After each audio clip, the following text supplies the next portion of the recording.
Hi folks, my name is Patrick Rail and I'm the designer of Ironclads of the American Civil War. This is a solitaire war game in book format that you will be able to purchase from Amazon.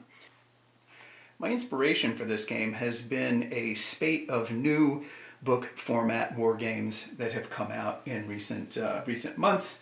The first one of these that I got my hands on was Bismarck Solitaire by Worthington. A book game requires 2 dice, a pen, and a sense of adventure to play. This was a really exciting format for me.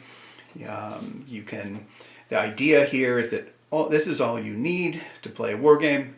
The sessions themselves don't last very long, maybe 20 minutes to half an hour. Doesn't require much to play, not a ton of rules overhead,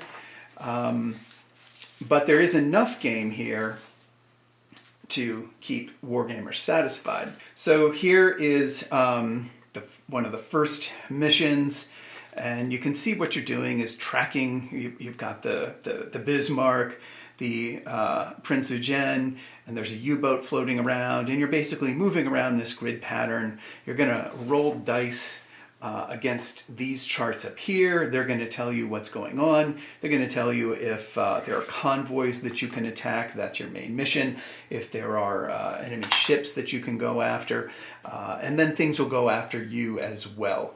So that's the notion here. There's a bunch of different sort of games. It's the same setup here, but this top part is going to change all the time, right? And so you've probably seen these. If you've seen anything about book games, this is one that people are really focused on. The Waterloo is another one by Worthington, and in this one you're going to get setups like this, where pieces aren't really moving on the board, but you're going to be crossing pieces off. Your own when they get attacked, your opponents when you're able to attack them. Once again, you have a die rolling system here, so dice are the real engine for driving this thing. These have been pretty popular online. I think there is a Gettysburg one. There's other ones as well. Spitfire, the fight for air supremacy. This one didn't work as well for me, but others might find it interesting. This one's pretty cool. So this is not a war game, but the principle is what I was looking for here. Here's a beautiful spiral-bound book, Alban Viard's Tramways Engineer's Workbook. So this is a game of his called Tramways, which I haven't played yet. It's a board game. And then this is a workbook that uses the same system. They're both mutually independent, although they can go together. So you can work on this alone, as I have, or you can be a fan of Tramways and play that as well. The systems are similar but not identical, and basically what you're doing in this game is, you can see it's a bit abstract, you're going to be using these tickets to move passengers around, and you will have a sheet of acetate most likely with some dry erase markers that you'll use to kind of keep track of things here. And in essence, what we have is just a series of puzzles, different episodes as you see here. And the cool thing about this that I like is that it gives you a kind of increasing level of complexity. So as you work through this page, you'll learn stuff, and then you get more and more. Sometimes new rules will be introduced, different challenges will be coming up. And so it's one of these staged or progressive learning games. And that's a model that's really exciting to me for 2 reasons. One, because I'm an educator and I want students to play games. And if you're going to teach students to play games, it helps to have that staged learning process. You don't want to hit students who might be new to gaming, and particularly wargaming, over the head with a whole bunch of rules overload. So that sort of staged learning system, I think, really works well. And it's also great just for anyone who wants to play. So there's this sort of educational or pedagogical value, but it's just much nicer to be able to get into a system bit by bit rather than having to sort of grok the whole thing before you actually start out to play. And that's a design principle that I'm trying to learn in my own designs. The last inspiration, and really the most potent, are these Mike Lambo games Mike Lambo has produced these through Kindle Direct Publishing. It's a cool thing where you can basically just upload a PDF and they'll turn it into a book for you. You can see it's bound in this fashion. The Lambo games, he's got a bunch of them. This was medieval Britain, but there's a few on World War II related themes, particularly around Normandy. I think there's one on Vietnam, and he keeps cranking these things out, and they're very good, and they're a lot of fun to play, and they've been really popular. So principle here is, he's going to lay out what's going on. He's going to walk through the rules for you, and you can see that the graphic design here isn't super fancy, but it's very functional, and it makes a lot of sense. And that really inspired me. Like, you don't have to be a graphic designer in order to make a game in this format that you can get into people's hands quickly and easily that isn't too complicated. So the focus here is on the quality of the game, the playability of the game, the effectiveness of the rule system. Once you get to the scenarios themselves, you have the map sheet here. You have a play sheet on your left, and this is going to give you set up the scenario. It's going to give you some tables on that. Again, you're going to be using dice to sort of do things. And there's a few different orders that you have to get on top of, but they're not too complicated. And you can use various bits, whatever you want here. A lot of people use 8mm cubes. For this one, I made just a real simple set of tiles. As you can see, you got swordsmen, axes, archers, whatnot. Somebody else made a beautiful set of tiles for this game that you can find on Board Game Geek. I think he also made these beautiful maps for this as well. So all praise to Mike Lambo for making a great game, but also all praise to the one who came in and sort of spiffed up some of the graphic look of this. So you'll go through, I think there are 12 scenarios in this book. Obviously you can play them over again, and you can, again, you can use a system of acetate and dry erase markers to mark things up here, or you can use 8mm cubes or whatever bits you have on hand. So that's the principle here, and he's been quite successful with it for good reason. The package is right here. It's easy to get a hold of. You don't need a lot to play. You can get into playing very quickly, and the games themselves, the scenarios themselves, are fun. So that has been my inspiration. I saw that and I thought, wow, I really wonder if I could make a game in this format. So that's the objective here. So here's my game, Ironclads of the American Civil War. This is a mock-up here, so this is not one of the Kindle Direct ones. I've had this done just so I can do demos like this and sort of edit things and proofread. But you have a spiral bounding here instead of the hardcover binding here. But you get a sense of what this will look like. And there are going to be scenarios in here. Let me see if I can find something like this just to kind of get in here. And you could use a double sheet of acetate here to, you have a play sheet on the left and a map sheet on the right. I'll go into this in a little bit more detail later. But just to give you a sense of how you can use this, you can use a sheet of acetate and your dry erase markers on here. You can also, I made a tile set that you can use. So this is very simple tile set. You'll get this in the game, and so these are gunboats. And so you have over here on the left, you see the CSS Virginia is A. Well, here's the red CSS Virginia is A right here, so that's represented on the map board like that. But you don't need this. You don't need to print out a tile set and craft it up. You can use whatever you want. You can use quarters, so that's an American quarter, fits pretty well inside that hex. All you need is the letter and an arrow. You could use mini poker chips like that. You could use, what else have I got here? I found from some old project I had, maybe some game project, I had these round cardboard circles. You could use those. Heck, you could use Catan boat Catan boats, if you wanted, sometimes there are multiple boats, so you need to sort of be able to identify them one from another. But basically, the point is as with these other games, to get you playing as quickly and effectively as possible. So you can do this a lot of different ways. So when you buy this will be at Amazon. I think it'll be $24.95 US. You're getting a nice fat package here of about 80 pages worth of material, up close on that. So it's going to be a fatter package than the Lambo game. And I just want to kind of walk you through so you have a sense of what you'll be getting here. So title page, we've got our contents, introduction, rules. There are going to be 9 scenarios in here.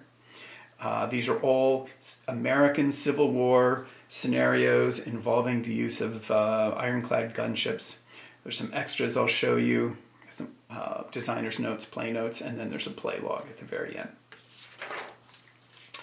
So you'll get in here and you'll read. This is just about how to use the book and the kind of basics of things. It's very much like the kind of Lambo model. And then we have our rule book. And what I wanted to do here was design a rule book that would use the space to illustrate. I wanted people to play as quickly and as easily as possible, and I wanted to give folks a rule set that would help them with every phase of the game. I'm doing a little editing here, so excuse that. So it's going to walk you through. This is the map sheet. This is the play sheet. Terrain features. This is your gunship diagram that will be on the play sheet. You'll see here in this scenario you have multiple gunships that you'll be operating. This section's going to tell you all about guns. So guns are the things that deliver hits, and usually they're the things that take hits. So this tells you how the gun system works. Range, facing, fields of fire. Trying to give you as many illustrations as I can. Targeting examples for bot-operated guns. So like most of these games, you're going to be playing the player. You are the protagonist of this game, and you'll be playing against one opponent. That is the bot or the opposing player. And so very often you will have to do things for the bot, and so this just are the kinds of things that tell you how the bot will move. None of it is conceptually complicated, and because this is a staged learning game, you are picking up elements of the system as you go. Tells you how to fire guns, how to take hits. This section is all about gunboats and how they work. Fields of fire on gunboats, examples of fields of fire. How gunboats take fire, bot-operated gunboats taking fire. Then we go into the game turn, which is very, very simple. There's a player turn and an opponent turn. Then you check to see if the scenario is over. On the player turn, you'll most often use a system of action dice, which basically means you're going to roll a set of dice and they will tell you what actions you can take. So we got a 3, a 4, and a 5. So with 3, we'll let one boat, what you'll do is you'll assign each die to a boat on the map sheet, and then it will execute the action. So if you assign a 3 die to a boat, it can move or fire. A 4 will only fire, and a 5 will let you move and fire. So that's the basic action dice system.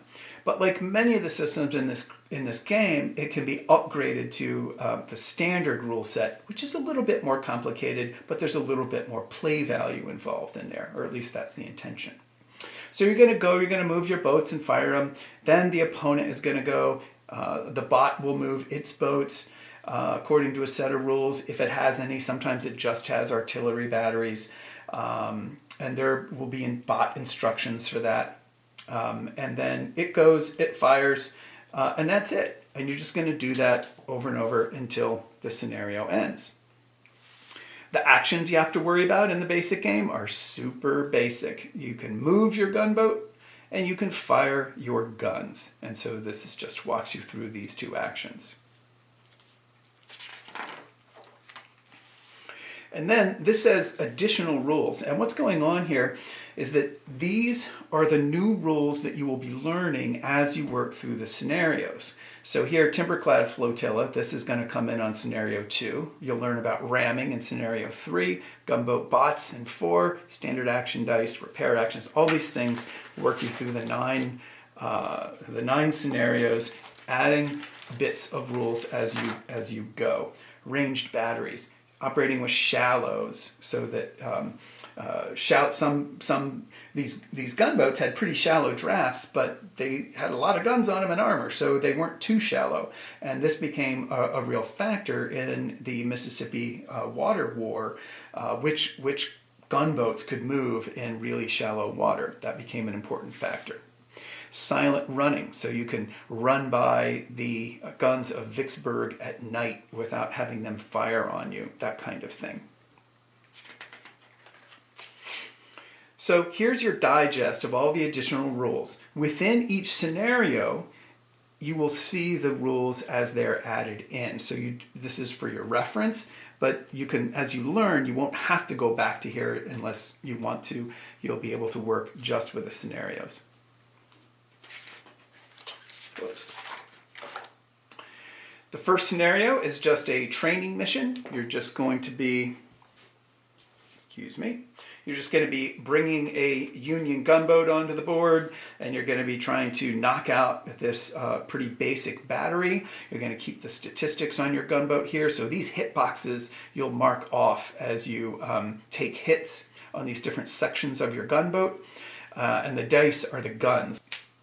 And then we have, this is all scripted, so if you're learning this, you can just walk exactly through a sample training sequence so you can learn how to get going. The first historical scenario, this is the Pook Turtles. The Pook Turtles were the first Union gunboats on the Mississippi. They were converted by this fellow named Pook. They were just wooden, usually merchant vessels, side-wheelers, all steamships, and they stuck a bunch of armor on these things, turned them into military vehicles. So that's why they're called the Pook Turtles. Obviously, these were the silhouette of the gunboat looks like a turtle going down the stream. And so what you'll get here is it'll on the left-hand side, you'll get the basic info about the scenario. You'll be playing the Union side here. Tells you your scenario objective. So in this one, succeed if you eliminate the last opposing gun by the end of turn 8. If you succeed, gain 1 VP for each turn before turn 10, the scenario ended. Subtract 1 VP for each gunboat lost. And so it'll tell you here how long the scenario goes, what you're trying to do, and how you would score it if you succeed. Tells you a little reminder about your basic action dice system. Extra rules are in here. So here it tells you what we're using, all the basic rules, and then we have 2 new things being introduced here. The basic action dice, they were not used in the training mission, and then the Timberclad Flotilla. So the basic action dice are described in the rule books. That's a basic rule. The Timberclad Flotilla is a standard option that you can add if you want to play at a little tougher level. And so it just explains what that's all about. You have reminders of field of fire, so I'm trying to use this space to make it easy for you to work with the scenario. On the right side of the scenario introduction, this is your kind of historical background and flavor, describes the basic situation, a few illustrations, might be quotations, historical documents, whatever, just to give you a sense of what this battle is really about. So this is something that I haven't seen in the other games, and it's one of the things I'm wondering if people will like. It would appeal to me if I were buying a project like this. So now we flip over, and now we get the action. So here we have the equivalent of the Lambo system. On the left-hand side, we've got the play sheet, and this is going to give us the ships, diagrams of the ships that we're going to be using. So let's see, A, B, and C. The C boat will be the USS St. Louis. The Cincinnati is there. and the carondelet is there. These will be going onto the map board here, and this one says the scenario objective is on the play sheet as well. Succeed if you eliminate the last opposing gun. These are the 3 guns that will be opposing you by the end of turn 8, and just gives you the scoring instructions as usual. You have down here a standard game option, so you can play this at the kind of basic level. But then if you want to come back later on and play it at a little more advanced level, you have the standard game here. And that's a principle throughout the entire game. Design these scenarios so that you can come back and play any of them with a standard rule set. And so you'll see here you also have the turn record track. I like a system where you start a turn, you would circle that, you complete your turn, you do that, you complete the bot's turn, you do that, and now you're on to turn 2. So nice and easy. That is what we're looking at here. I can explain this up here. So here we have this just helps you with your action dice. So let's say you were rolling 4 action dice. You had a bunch of boats out here, and this would be useful for, monkey with these dice a little bit. This would be useful for sort of planning your turn. So you roll the dice. All you need to do is put them up here, and you have reminders. You don't have to refer back to that basic action dice here. You have the reminders about what the actions are.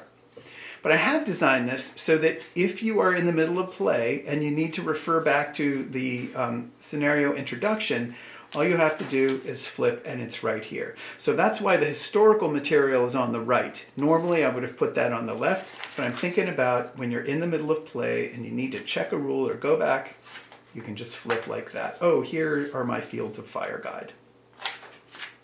The basics are all pretty much here. These check boxes represent the hits that are going to be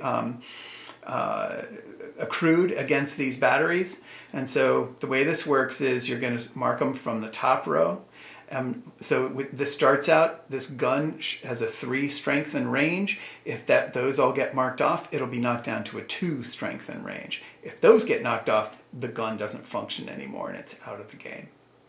But the rules will walk you through how the gun system works. Third scenario is the attack of the Virginia. This is the first day of the Battle of Hampton Roads. So when we think of American ironclads in the Civil War, we mostly think of the Monitor versus the Merrimac. Well, the Merrimac was a Union ship that the Union Navy scuttled as it was fleeing from Virginia in the early days of the war. The Confederates unscuttled it and refitted it with armor and guns and rechristened it the Virginia.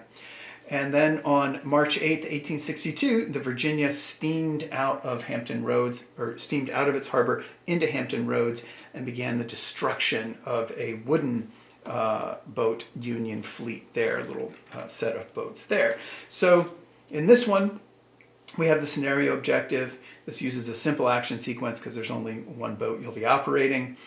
It's going to add the ramming rule here, so we'll learn how that works. Once again, we have a reminder of the rules for this scenario. Your historical information over here. And then your play sheet, you're going to be operating the Virginia, and then your objective here is going to be trying to knock out these Union ships. And these are static, these will not move. They can fire back because they have guns. So you're going to be steaming on as the Virginia, trying to get in here, getting good angles so that you can get your guns, your powerful guns, hitting at these things. You can ram these ships as well and deliver damage. That's the idea. So the next scenario is the next day of the Battle of Hampton Roads, when the Union is going to strike back. They're going to so the Virginia, on the first day, destroys most of these ships, but it comes back the next day. The only reason why it stops is because dusk comes on, right? It runs out of daylight. So the next day it's going to come back, and it wants to finish off a couple Union frigates. But the Union pulls out the Monitor, a differently constructed, differently designed, turreted gunboat And this one designed by John Erickson. And this is going to be the duel that everyone thinks of. So this is the classic Monitor versus Merrimack fight. You're going to get your extra rules here. So this time you are going to be facing an opposing gunboat that will be operated by bot. And so here are the general bot rules, the general bot principles that help you figure out what the gun should do. And then you'll have a specific bot for the Virginia. So this tells you what the Virginia wants to do, how it will operate. And this, you should be able to figure out what the boat will do based on these instructions. If there's any point where the interpretation is fuzzy, you can always return to these sort of bot principles. So here we have the same layout. We have Hampton Roads again. The Virginia is going to start here, but this time the Monitor is going to start as well. And over here on the play sheet, we're recording stats for both the Monitor and the Virginia. And basically the Monitor is trying to save these two from destruction from the Virginia, if it can possibly do that.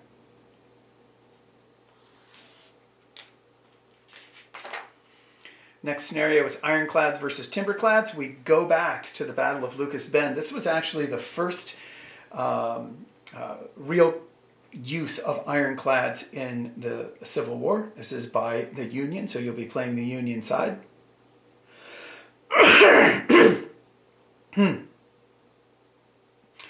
And I go back in time here. This wasn't appropriate for the first scenario in the game because it involves gunboat on gunboat action. So I wanted to, this is the only one that's out of sequence. I wanted to save this one for a little bit until players got a handle on the system. Historical background. Now we introduce a little bit more sophisticated system. We upgrade to standard action dice. We add an action called repair. We have a beefed up fire action, and we have ranged batteries. So this is a scenario where we start getting a good chunk of new rules, but never too many, right? The principle is it's all the new stuff has to be has to fit on one page. Here's the play sheet and the map sheet. We're going to have three Confederate gunboats starting here. They're sort of protected by these ranged batteries. Union gunboats are going to be coming down here and trying to defeat them and eliminate them quickly. So you'll have the USS Essex and the St. Louis, two of these city-class ironclads. These are poop turtles. And then you're going to have three Confederate ships that you're going to keep track of there.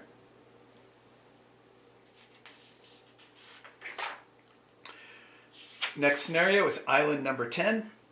This is the first instance where Union gunboats ran past very strong artillery positions.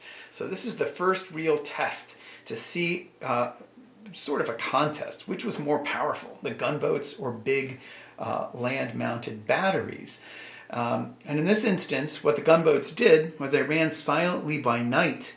There's a storm going on. It must have been very dramatic, and they were trying to run silently by the guns to sneak by them. So in this scenario, we add silent running rules.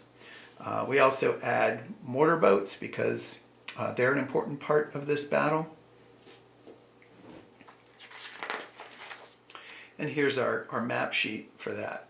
So you're going to start here, and you're basically going to try to go around here. You want to drop this mortar boat here at New Madrid, and then you want to move your gunboats down, and you want to take out these three batteries. Only problem, you have some super powerful batteries right here that you have to worry about. So you'll probably want to run by those silently. You can try it another way and see what happens. Then we have the River Defense Fleet, the Battle of Plum Point Bend, right near Fort Pillow. In this battle, the Confederates left Fort Pillow as fortress and basically handed it over to the Union because they couldn't defend it. But the Confederate gunboat fleet could not flee. It needed coal and could not get any, so they said, what the heck, we're just going to go out and go after the Union gunboats, and you have gunboat on gunboat action. Let's see, so you have a Confederate bot here telling you how to operate the boats.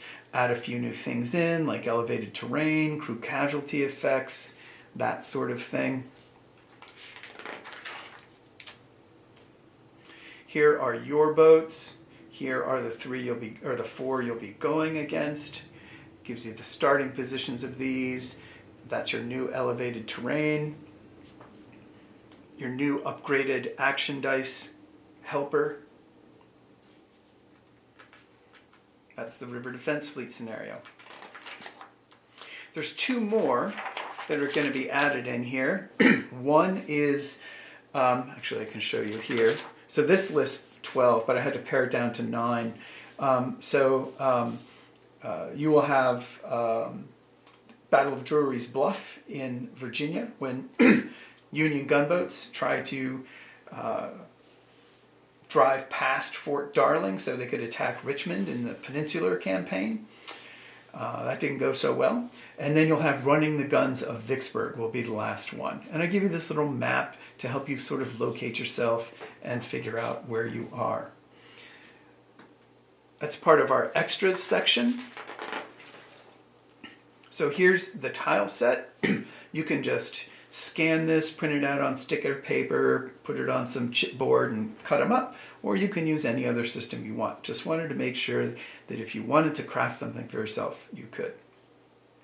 Over here, you have gunboat templates, so if you want, you can experiment with your own gunboat design. Maybe just Xerox some of those or scan those and use those.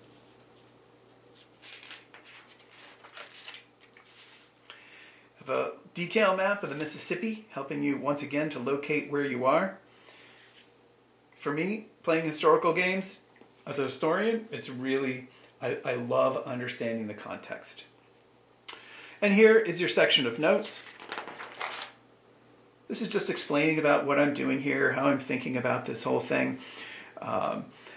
And I'm offering some broader context for the Ironclads. So this is talking about the Ironclads and their role in the Civil War, but I'm also thinking about the broader issues in the Civil War that they hook up to.